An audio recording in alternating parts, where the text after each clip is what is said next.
Salve, salve, Juliano! Tudo bem, Rovai? Tudo bem, Juliano? Inara, Dri, César, meu amigo. César tá bombando aí, agora eu tô só aqui com a celebridade. Obrigado, querido. Juliano, é um prazer estar contigo. Rovai, brigadão, cara, por me receber. Eu adoro o trabalho que a Fórum faz, é absolutamente fundamental. Acompanho muito de perto tudo que a Sinara, tudo que vocês fazem, também o trabalho do Juliano também, aí uma liderança importantíssima do pessoal. E vamos em frente, queridos, vamos em frente, porque, assim, de fato, a gente vai ter que encarar essa última intenção aí do bolsonarismo, né? O Valdemar da Costa Neto vai vir com esse tipo de patifaria amanhã. A gente vai ter que estar muito coeso e atento para evitar qualquer dor de cabeça mais séria. No mais, obrigado, eu estou às ordens, sempre que vocês me chamarem, eu estou por aqui. Brigadão, Até gente. Mais tarde, hein? 8h30. Até mais tarde. 8h30 da noite. O César e o Guga Noblar vão só fofocar comigo aí, os bastidores da Jovem Pan, gente. É isso aí, queridos. Um beijo grande, fiquem bem. Valeu, César. Tchau. Ô, Juliano, eu vou pedir para o Guilherme soltar um vídeo falando sobre o Lula, porque o Lula fez uma operação agora e o Padilha teve com ele à noite. Então tem notícias quentes aí. Acho que está no ponto aí, Guilherme, esse vídeo que eu passei do Alexandre Padilha falando sobre o Lula. Olá, pessoal. E a semana já começa com uma boa notícia. Eu tive durante toda a noite de domingo acompanhando o presidente Lula e a sua equipe médica, o procedimento que foi feito para retirar aquela lesão, a leucoplasia. E o procedimento foi um sucesso, lesão totalmente retirada, exame feito de imediato na patológica mostrou qualquer sinal de malignidade, como nós já acreditávamos desde o começo, absolutamente benigna. Garganta sempre um pouco inflamada por quem emociona tanto o povo brasileiro, por quem acabou de emocionar o mundo na COP27, já emocionou a comunidade brasileira em Portugal, mas forte, firme, saudável, pronto para ouvir agora o diagnóstico da equipe de transição, montar o time e começar a mudar o Brasil. Viva o presidente Lula! O Lula está bem, vira a página, segue o jogo. Juliano, a transição, que é o que o Padilha está falando. Conte-nos tudo, não nos esconda nada. Tudo bem, pessoal? Bom, primeiro prazer estar de novo aqui com vocês na Fórum. Bom, transição engrenou, né? Acho que as primeiras 2 semanas aí, o trabalho estava muito voltado para encaminhar os nomes, montar as equipes dos grupos técnicos. Só para vocês terem ideia, são 32 grupos técnicos, tá? Cada grupo técnico reúne de 10 a 15 especialistas. São pesquisadores, gestores públicos, pessoas com vasta experiência administrativa em cada uma dessas áreas.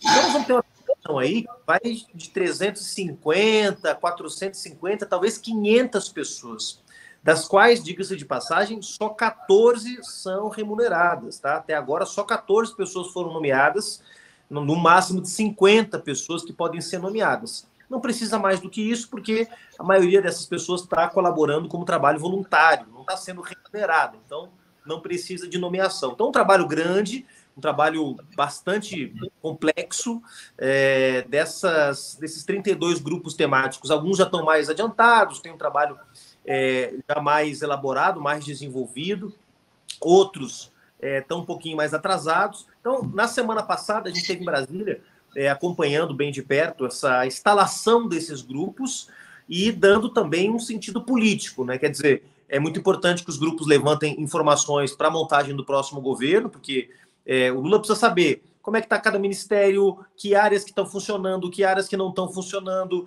que políticas públicas estão em vigor, substituindo políticas públicas antigas que existiam na época do Lula. Ou seja, o Estado brasileiro não é o Estado brasileiro de 20 anos atrás, quando o Lula assumiu. Então, a transição tem um pouco esse caráter de fazer um diagnóstico da situação e ajudar a transição de um governo para o outro a ter o mínimo de impacto possível na vida das pessoas. Para que os programas que são importantes não sejam descontinuados, para que os contratos não sejam rompidos, ou seja, para que seja o mínimo de solavanco possível, se é que dá para fazer isso, trocando o governo Bolsonaro para o governo Lula, já que trocar a água para o vinho, né? A mudança é muito profunda. Então, primeira semana de trabalho mais intenso dos grupos técnicos foi semana passada.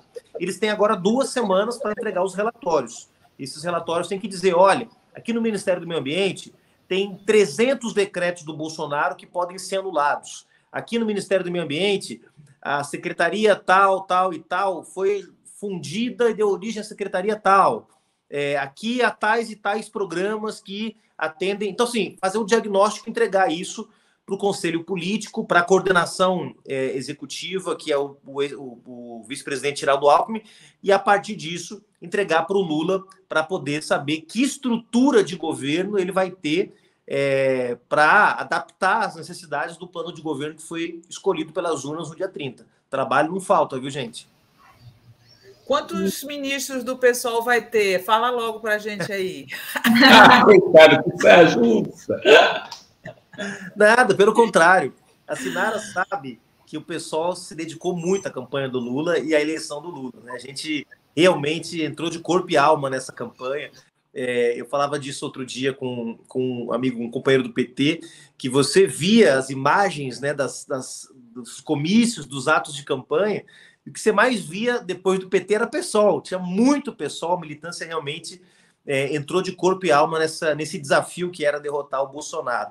Então, o pessoal, Sinara, está absolutamente legitimado para cumprir qualquer função no governo Lula, qualquer ministério, qualquer espaço que o presidente quiser que a gente cumpra e o pessoal também quiser, ele pode cumprir. Agora, o debate de qual vai ser a contribuição que o pessoal vai querer dar, nós vamos fazer no mês de dezembro, vamos ter um diretório nacional dia 17 de dezembro, para definir como que a gente vai ajudar o Lula a reconstruir o Brasil. Agora, podem ter certeza, o pessoal vai ajudar, vai dar sua contribuição onde quer que ele esteja para ajudar a desfazer todo esse mal que o Bolsonaro produziu ao longo de 4 anos, né? Mas falei isso da saia justa porque, assim, tem um debate interno, né, Juliano? Tinha gente até que não estava querendo participar da transição, né? Não é uma questão fácil para vocês, né? Eu, aqui do meu lado, digo infelizmente, porque não existe lugar vazio em política, né? Se o pessoal não ocupar espaços no governo, eles serão ocupados por outros que vão se comprometer em se tornar base. Quantos deputados vocês elegeram, Juliano? O pessoal elegeu 12, a federação, o pessoal rede elegeu 14. Então, 14 deputados que não podem vir a fazer falta, você vai ter lá um PSX da vida que vai ocupar esses 14 e aí vai ter um espaço no governo. Quer dizer, esse debate aí, o que você espera dele? Queria que você falasse até um pouco disso, que eu acho que ele traz uma perspectiva do que, com ou não de esquerda, também o governo pode se tornar, né? Claro. Eu não acredito, por exemplo, que o pessoal vai lavar as mãos. Que o pessoal, nessa reunião que vai ter no Diretório Nacional, vai decidir, olha, a gente ajudou o Lula a se eleger porque a gente queria se livrar do Bolsonaro e agora o problema não é mais nosso. Agora nós vamos ficar aqui na Câmara, vamos apoiar o que a gente achar bom, vamos criticar o que a gente achar ruim e não temos nada a ver com isso. Eu não acredito que o pessoal vai fazer isso e, honestamente, não é a minha posição. A minha posição é que o pessoal dê a sua contribuição efetiva. Participe do governo. Participe do governo, ajude o presidente Lula a reconstruir o Brasil, né? Como eu disse, essa colaboração pode ser dada de 2 formas. Na Câmara dos Deputados, a gente pode, a partir da Câmara dos Deputados, ajudar a aprovar as medidas que são necessárias para reconstruir o país, para revogar as medidas que foram implementadas nos últimos 6 anos, desde o golpe contra Dilma, para reconstruir o marco legal, por exemplo, das políticas ambientais, trabalhistas, previdenciárias, que foram completamente atacadas no Brasil nos últimos anos. E podemos dar essa contribuição também dentro do governo, em ministérios, secretarias, espaços de execução de políticas públicas. Eu, pessoalmente, considero que o pessoal pode dar as 2 contribuições, que elas não são antagônicas entre si. Há companheiros e companheiras no pessoal que acham que é melhor que a gente dê a contribuição apenas no parlamento, que a gente não disperse essa energia ajudando o Lula também no executivo, deixa o executivo para outros partidos, o pessoal apoia o governo a partir da Câmara. E há também um setor do partido que me parece minoritário, mas vamos ver isso na hora, né? Na hora das votações e na hora do debate, que defende que o pessoal fique completamente independente em relação ao governo, apoia o que é bom, critica o que não é e toca a sua vida. Eu acho que essa posição tende a ser minoritária. A minha posição, quero externar aqui, com muito respeito aos companheiros e companheiras do pessoal que defendem posições diferentes, é que o pessoal colabore e contribua dentro e fora do governo para que esse novo período que se inicia em 1º de janeiro seja um período de reconstrução do Brasil. Acho que o pessoal tem que dar essa contribuição. A gente pediu voto para que os brasileiros e brasileiras que confiam no PSOL votassem no Lula. A gente passou 6 meses defendendo o Lula. A gente elegeu deputados e deputadas que se envolveram de corpo e alma na campanha. A gente apresentou 12 pontos para serem incorporados no programa de governo. Eles foram incorporados. Então, assim, não dá para dizer que nós não temos nada a ver com isso, né, Ruvai? Eu acho que o pessoal é parte da vitória e deveria também ser parte da reconstrução que vai se iniciar dia 1º de janeiro com Lula presidente. Tem uma pergunta aqui do Daniel Miage, que era justamente sobre essa questão. Ele diz: Juliano, pelo visto, Centrão fará parte do governo Lula. Isso significa que Guajajara e Boulos não poderão ser ministros em nome do PSOL, caso convidados? Se não fizer, não, né, Juliano? O Daniel sabe alguma coisa que eu não sei, tá? Porque eu ainda não conheço nenhum ministro do governo Lula. Certamente a Simone Tebet deve ser convidada para compor o governo, teve um papel importante no segundo turno da eleição. Eu acho que algum outro partido, como PSD, Cidadania, que no meu entendimento são partidos de direita, de centro-direita, talvez sejam convidados também. O Centrão, o PL, o PP, o PR, eu realmente não estou sabendo de nada. Talvez o Daniel tenha mais informações do que eu aí. Vamos ver o que vai acontecer daqui até, enfim, as próximas semanas, o que vai acontecer. Agora, tá claro que o Lula, ele não faz convites nominais, tá? Ele sabe que a Sônia Guajajara, que o Guilherme Boulos são militantes de um partido político, né? Quando o Lula convida, por exemplo, vamos dar aqui um exemplo, o Gilberto Gil para ser ministro da Cultura lá atrás, ele não está convidando o PV, que era o partido ao qual o Gil era afiliado. Ele está convidando o Gilberto Gil para ser ministro da Cultura. No caso do PSOL, Lula sabe que a Sônia Guajajara, que o Guilherme Boulos, que a Thalíria Petroni, que o Juliano Medeiros, que a Áurea Carolina, que o Ivan Valente, são quadros partidários. Então, portanto, os convites não podem ser nominais. Se ele quiser convidar alguém para compor o governo, ele também vai ter que conversar com o PSOL, e isso vai ser também objeto de debate interno no partido. Mas conta para a gente já quem é o suplente da Sônia Guajajara, só para a gente ter em mente quem vai ficar no lugar dela se por acaso ela se tornar ministra dos povos originários. Pessoal, deixar claro, não tem nenhum conflito do pessoal. O Lula chegou de viagem ontem, anteontem, melhor dizendo, sábado por domingo. Ele não começou a mexer com isso, fez até uma cirurgia, como vocês noticiaram aqui, então não tem convite nenhum feito do pessoal, são todas especulações. Caso alguém da federação seja convidado de São Paulo para ser ministro, até a Marina Silva, por exemplo, se a Marina Silva for convidada para ser ministra, Marina Silva foi eleita pela Rede numa federação com o PSOL. Então, se a Marina for convidada, abre uma vaga para o PSOL na Câmara dos Deputados. A nossa primeira suplente aqui é a professora Luciene, uma militante da área vinculada à POSP. O segundo suplente é o combativo companheiro Ivan Valente, é o segundo suplente do aqui também. Então, entusiasmada ali. Então, são 2 nomes que... Então, tem que chamar 2. Tem que chamar 2 do pessoal aí da rede. Vamos dizer, se a Marina e a Sônia Guajajara forem para o Ministério, entram Ivan Valente e a professora Luciene, é isso? Exatamente. Boa notícia, hein? Boa, né? Ivan, que é um cara com experiência, porque assim, eu não estou falando da professora... Bem-vinda, mais mulheres. Agora, o Ivan é daqueles imprescindíveis no momento desse, né? Porque é o cara que manja tudo de regimento, sabe tudo de parlamento. Está lá há mais de 20 anos, né, Juliano? É uma ausência sentida. Uma bancada renovada, isso é excelente, né? Muita gente nova chegando, muita gente boa chegando.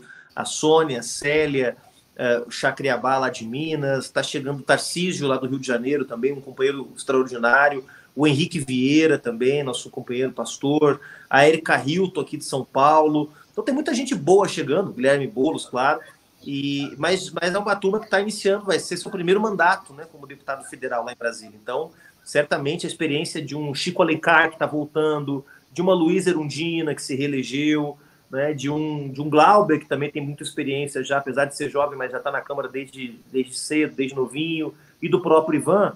certamente seriam muito importantes, né, para ajudar para que esse processo de renovação ele se dê sem perder a qualidade da bancada do PSOL, que é incontestável, né, uma das bancadas mais combativas, que melhor domina o regimento da Câmara dos Deputados, que usa os recursos que estão disponíveis no regimento para tentar sempre impedir ataques às políticas sociais, aos direitos do povo brasileiro. Então, unir essa experiência com essa juventude é sempre desejável, né?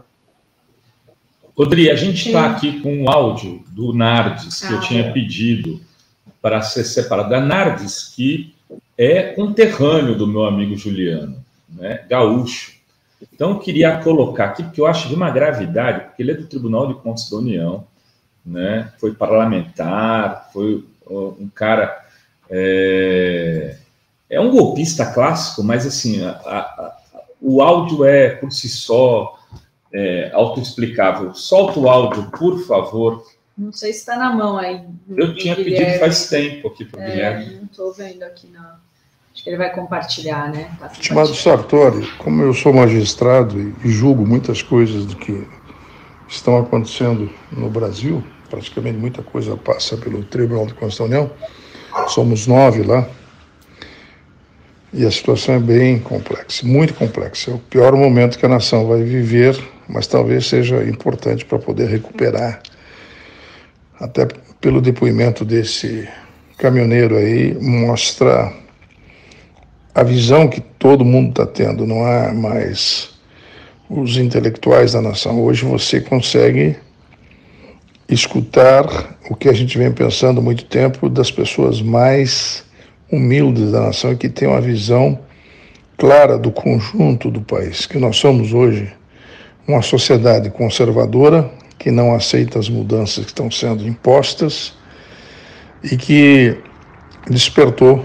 Isso é muito importante. Lá nos anos 80, quando eu voltei da Europa, eu tentei criar um movimento com um grupo de especialistas e um professor de direito constitucional, César Saldanha Júnior, que hoje já está um pouco fora de combate aí em Porto Alegre, para contrapor toda essa transformação que acabou acontecendo no Brasil.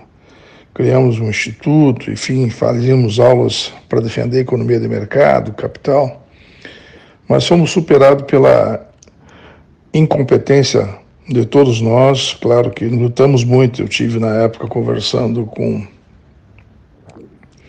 Ernesto Geisel, com os líderes da época, João Figueiredo, que não tiveram uma visão de que tínhamos que fazer uma transição com o parlamentarismo e escolher um primeiro-ministro e fortalecer a economia de mercado com princípios que pudesse nortear a nação. Agora veio o Bolsonaro, que despertou a sociedade conservadora e hoje todo mundo está nas ruas aí fazendo a sua defesa desses princípios.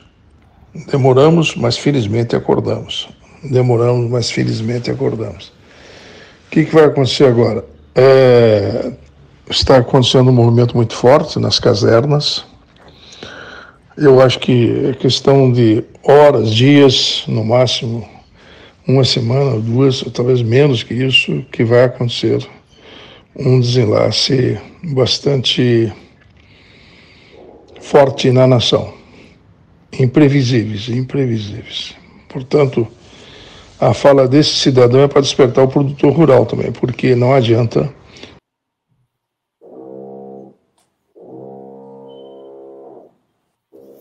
Ai, gente, é toda hora um deles, né?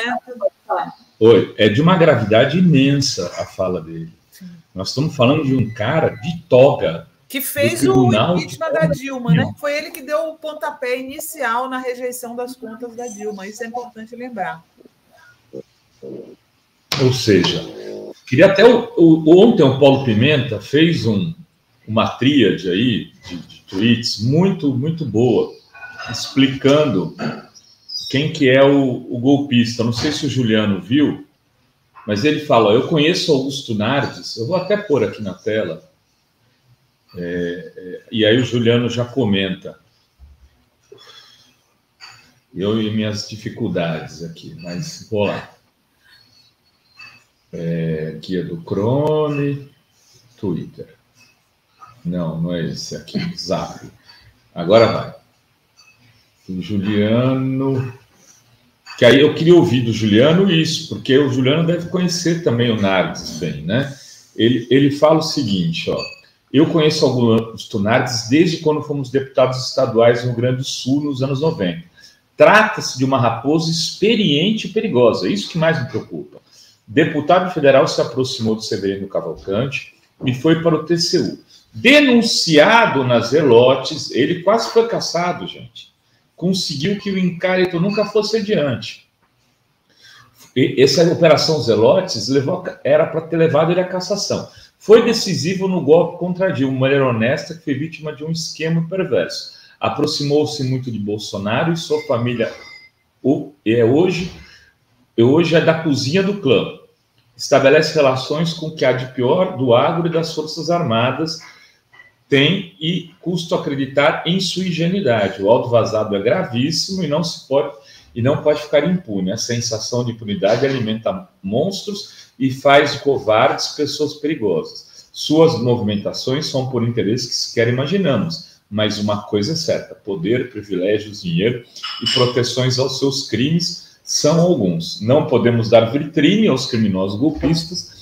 Pode ser isso o que eles buscam. Cabe ao STF e à PGR agirem com rapidez e firmeza. A defesa da democracia e o silêncio nesse momento é sinônimo de cumplicidade. É hora dos democratas dizerem basta. Passo a palavra ao Juliano.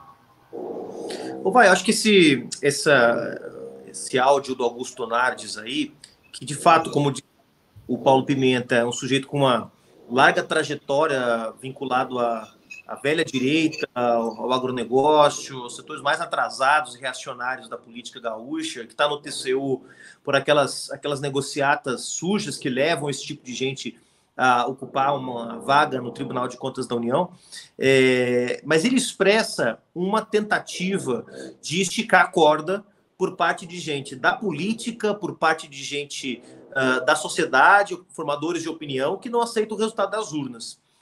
Eu falava outro dia, numa outra entrevista, que me parece que nós não temos correlação de forças na sociedade para que essa turma tenha o amparo necessário para uma aventura golpista. Tá? O que significa o amparo? Amparo da imprensa, amparo da justiça, do Poder Judiciário, amparo das instituições do Legislativo. Ou seja, em 64, quando o Brasil sofreu um golpe, tinha gente na rua contra o governo da hora, que era o governo João Goulart, tinha um acordo com o Supremo e com tudo, que rapidamente legitimou a intervenção militar, tinha o apoio da Câmara e do Senado, que também legitimaram o golpe, decretaram vaga à presidência da República, quando todo mundo sabia que o João Goulart estava em território brasileiro. Ou seja, houve uma grande concertação com o Supremo e com tudo. Vamos lembrar que quando a Dilma cai, em 2016, quando a Dilma é derrubada por um golpe parlamentar, também se formou uma grande concertação.